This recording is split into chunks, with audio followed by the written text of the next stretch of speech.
Hi everyone, welcome to Here We Are, Brattleboro's community talk show. I'm Wendy O'Connell, and today on our show we have a chocolatier. Who wouldn't want to have a chocolatier on the show? We are very excited to have Dar Tavernier on our show. She's the co-founder of Tavernier Chocolates, which just opened a retail shop on Main Street here in Brattleboro. She and her partner, John Singer, have created a successful and award-winning line of the most unique and unusual and delicious chocolate items you could imagine. And she's going to tell us all about how Brattleboro got so lucky to have her and her chocolates. Welcome, Dar. Thank you so much for having me. It's exciting to have you on the show. Well, I'm excited to be here. Thank yes. you. And these are some of the most unusual and wonderful chocolates I've ever had.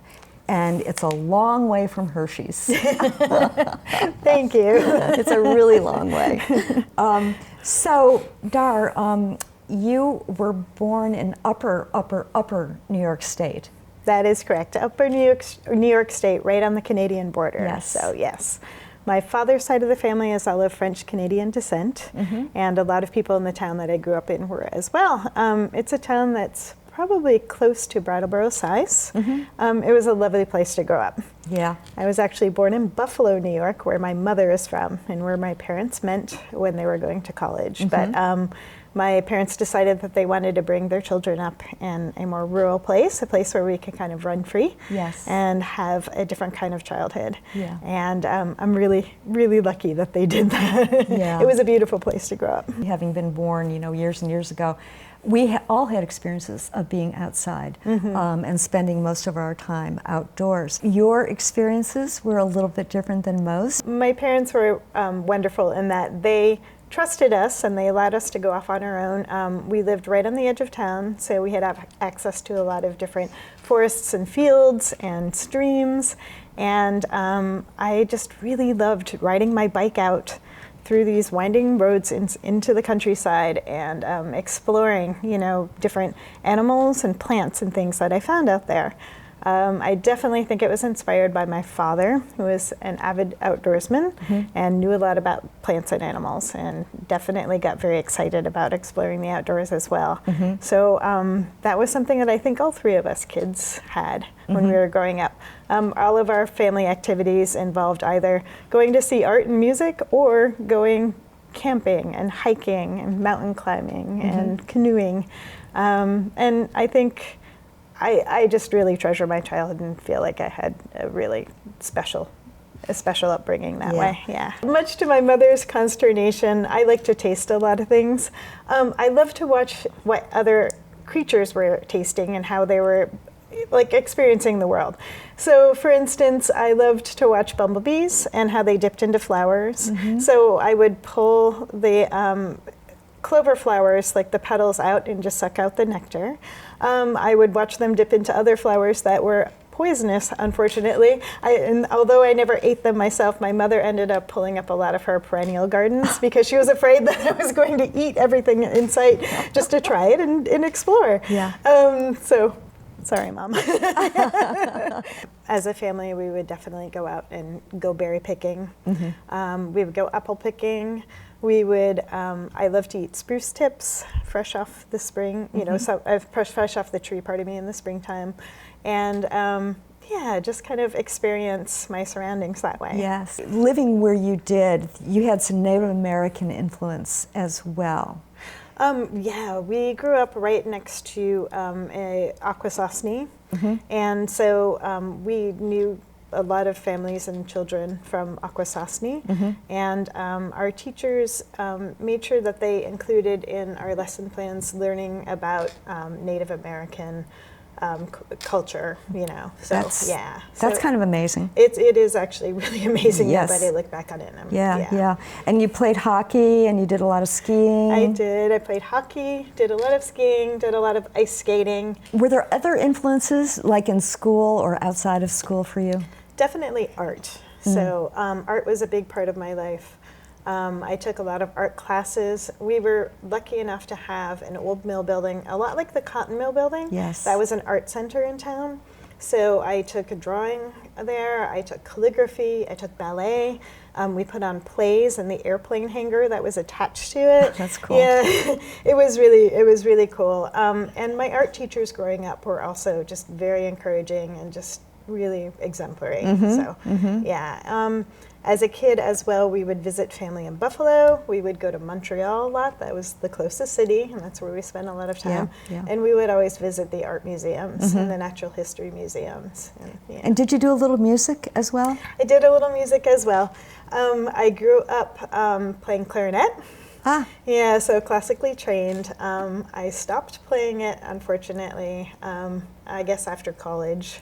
I pick it up every now and again, but yeah, music is definitely very important to me. Yeah. And music was a connection between my husband and I as well, so when we met. Yeah. That's right, because your husband is a musician. He is a musician. He's a musician. Yes. We're going to get to him. You went to Ithaca College and studied biology and ornithology and became an environmental chemist. Yes, indeed. Yeah. So when I was in college, I had a hard time deciding what I wanted to major in because, as we've spoken about before, I really loved biology and the outdoors. I loved art, and I also grew up with a French-speaking grandmother, and so all of these things were interesting to me. So I ended up with a biology major and a dual minors in French and art. And I went on later to study art outside of Ithaca and also study French outside of Ithaca. But yes, I was an environmental chemist when I first left school. That was a really fascinating job. We got to do the soil and water samples for the Exxon Valdez spill. Wow. Which was obviously very heartbreaking and very difficult, but at the same time it felt good to be doing some kind of reportage so things could be taken care of. I actually got to go back to Valdez. My brother got married there and see it after it had recovered, which was really, really helpful. That must have been very helpful for you to be able to recover from it. Yeah. And you did traveling as well. You went to Eastern Europe? I did. I lived in Poland, the Czech Republic, and in Sweden spent a few years overseas. Yeah. This is after college? This was after college, yes. And what were you doing over there? I was teaching ESL in Krakow. I also studied drawing with a teacher who taught at the Jagiellonian, just did private lessons with her. And in the Czech Republic, I spent a summer as a waitress and a prep cook in a really beautiful historical cafe restaurant. Yeah. And so you got some restaurant chops in there. Absolutely. That's kind of where the restaurant chops really began. Yeah. And were you really attracted to that life? I was. I became really enamored with working with food, with the presentation of food, the theater involved, the beautiful space, trying to make it a really special occasion that people enjoyed and would remember. Yeah. A lot of people were traveling at that time. This was in the early 90s. So, people for the first time really got to go to a lot of these Eastern European countries and experience them. So that's right. To be a part of the hospitality sector was really, really fun. Really and you had familial ties there? Not in the Czech Republic, but in Poland. Yes. Yeah. Did you connect with any relatives? Yeah, we got to see some distant relatives, definitely, and that was really fascinating and really wonderful. Wow. And it was also, I think a lot of people experience this when they go back to countries that they have a familial background in. It felt really comfortable in some ways, and really I could recognize certain aspects of it. That's interesting, isn't it? Yes. Yeah, other people have mentioned that too. There's a homeland quality that might draw one in, right? Exactly. Yeah. At some point, you end up in San Francisco? Yep, right after getting back from Europe, ended up in San Francisco. Yeah, and there I worked, wow, now I have to think back. I worked at the Contemporary Art Museum there. Yeah, so, and that's kind of where my graphic design background began. So I started making their curatorial signs, pardon me, the ones that are on the wall that give you more information about the Yes. exhibition. So I started making those and installing them there, and yeah, that was really, really wonderful. And I also worked in a cafe.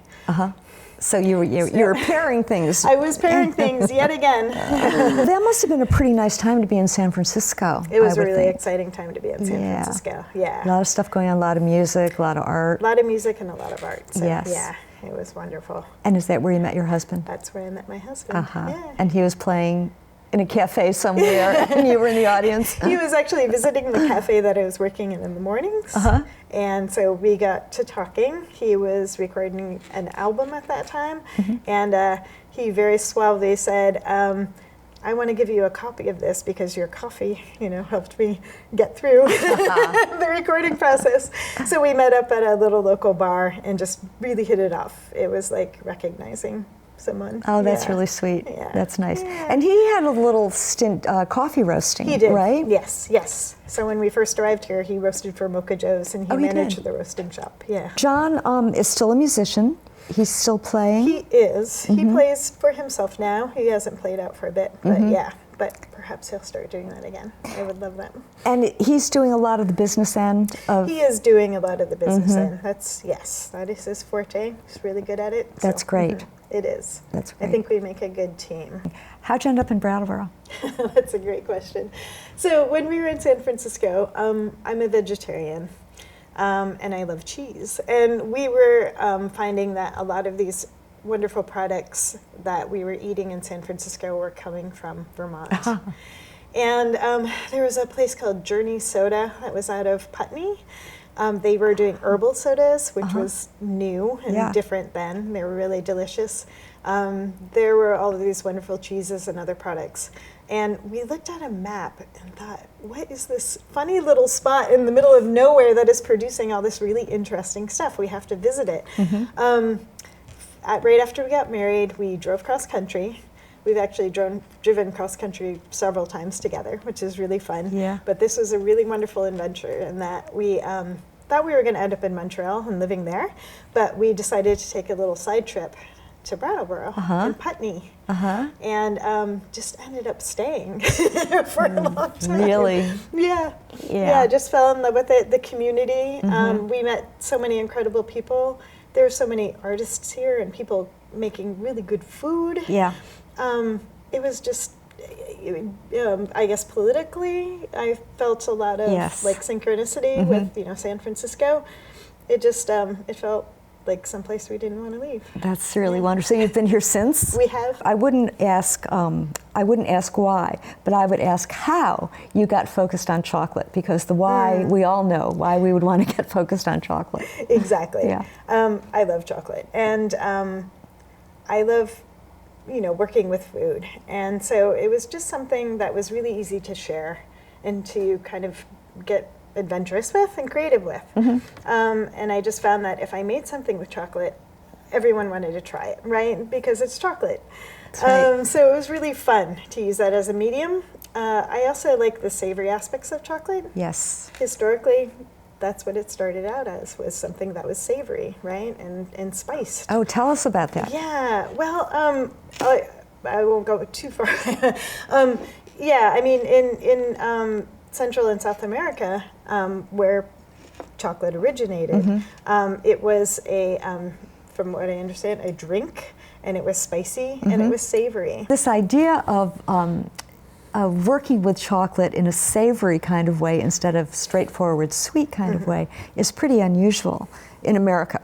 In America, yes. Nowadays. In America and Europe, I suppose. What was it that sort of led you back to that, or what was it about that attracted you to make savory things? I think I prefer savory, and I prefer sweet and savory together. I really love that juxtaposition and how they play with each other.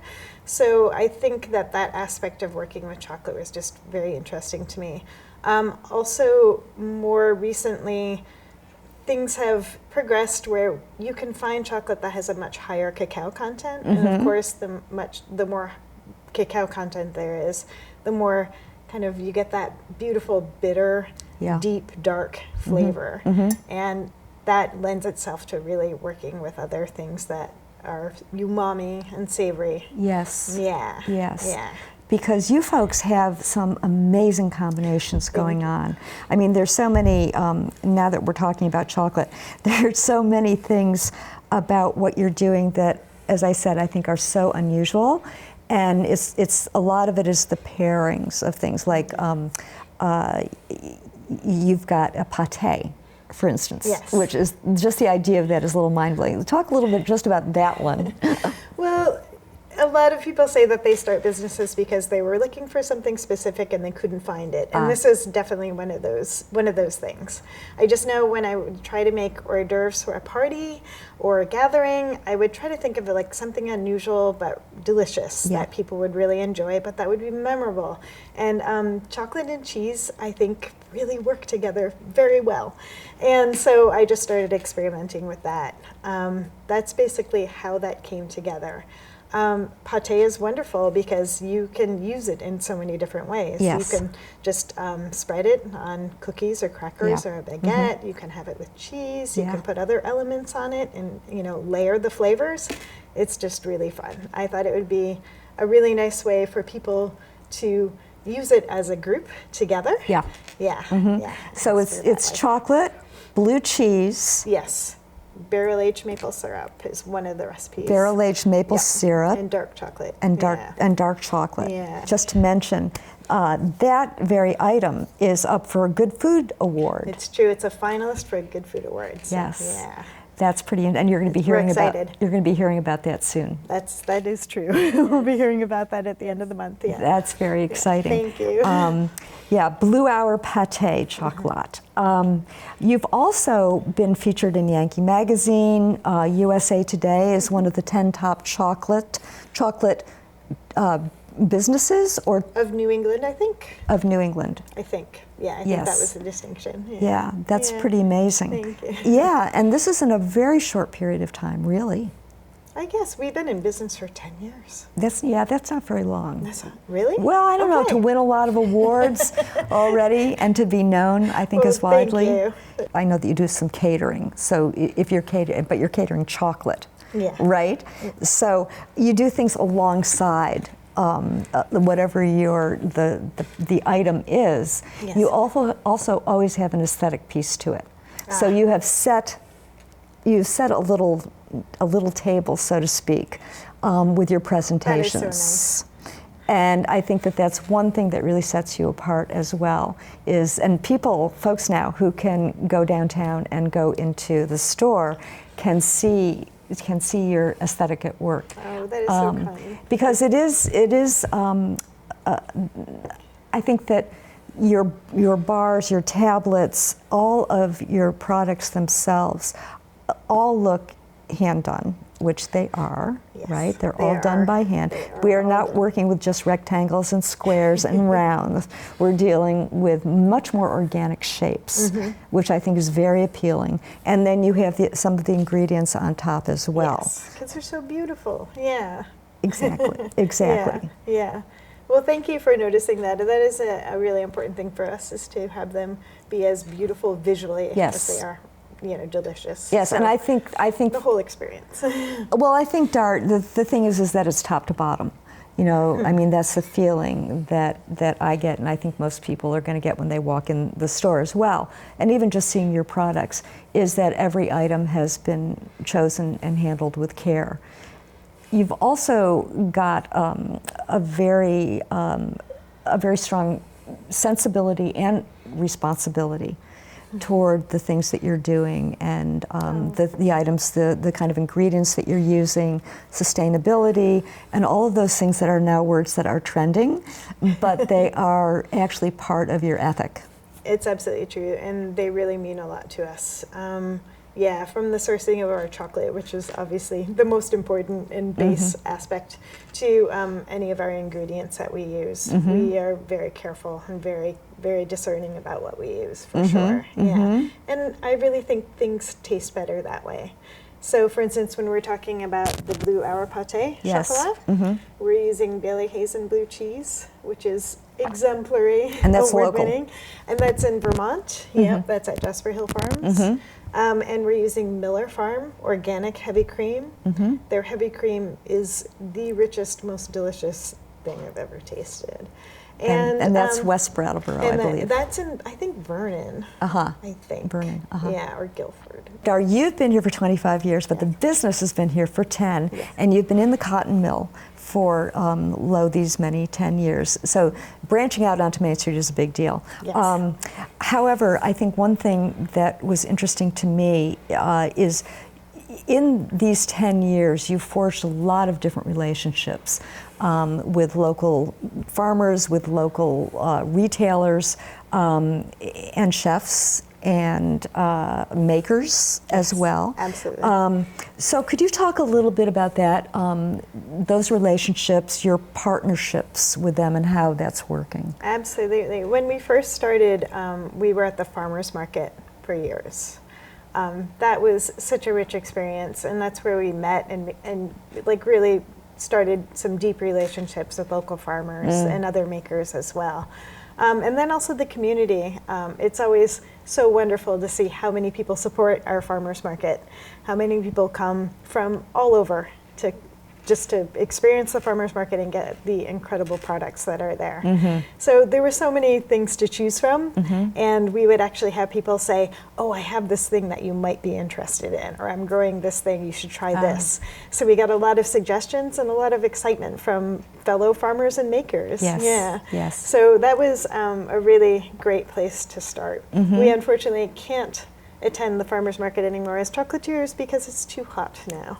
Yeah, and we were finding that we would have to pack up at 10:30 in the morning just to beat the heat and humidity. Yeah. So that you've noticed that difference in 10 years' time? Absolutely. Oh, wow. I know. Yeah. Yeah, we've noticed it in many other ways too. Oh, really? We've noticed it with chocolate as well, chocolate production.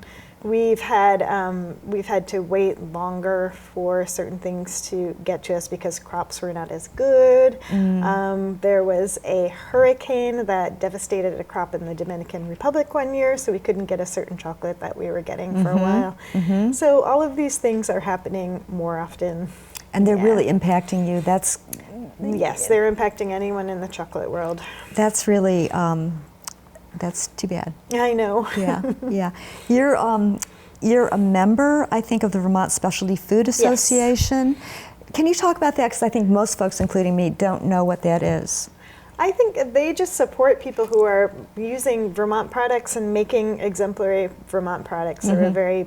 We're very happy to be a part of them, and they're incredibly supportive of everything that we're doing. So, yeah. And they also have bottom lines, too, about sustainability and sourcing and all of that as well. They do, yeah. It's so Vermont. It is so Vermont. Another reason why I love it here. Yeah, it's really great. The one thing that you mentioned to me the other day was something I hadn't heard of, was the Vermont chocolate train. Oh, trail, yeah. Trail, yes.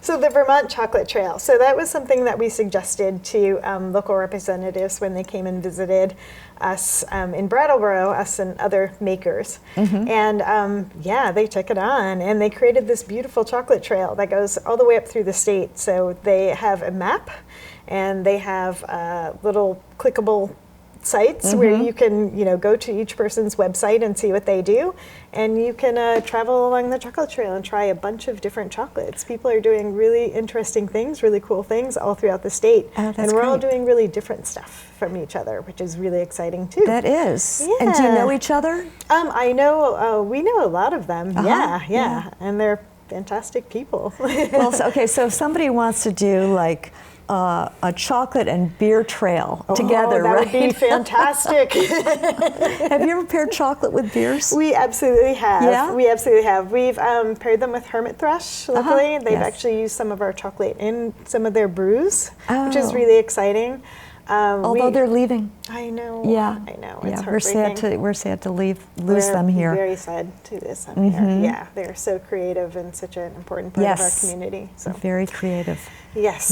Yeah. So that is sad. I'm glad we got to do the pairings with them when we did. It was an important time for us, and we've also paired with other brewers. We attended the Vermont Brewers Association, their big to-do in Burlington one year, and we got to pair with one of our favorite brewers from Montreal, which is great. Oh, nice. Yeah, so that was really fun and wonderful. Yes. We've paired with Stone Corral, which is also in Vermont. Dar, you are in what was the sports shop. It was a sport collection shop on Main Street. And you've done it all over. You've done a lot of things to it. It's beautiful to walk into, and it's got the old brick wall. They used to be the back of Walker Restaurant, I think it was. I think so. There was a big bar there. So when people walk in, what are you hoping for their experience? I am hoping for a transportive experience like when you walk into a restaurant. That's really kind of what I'm trying to replicate.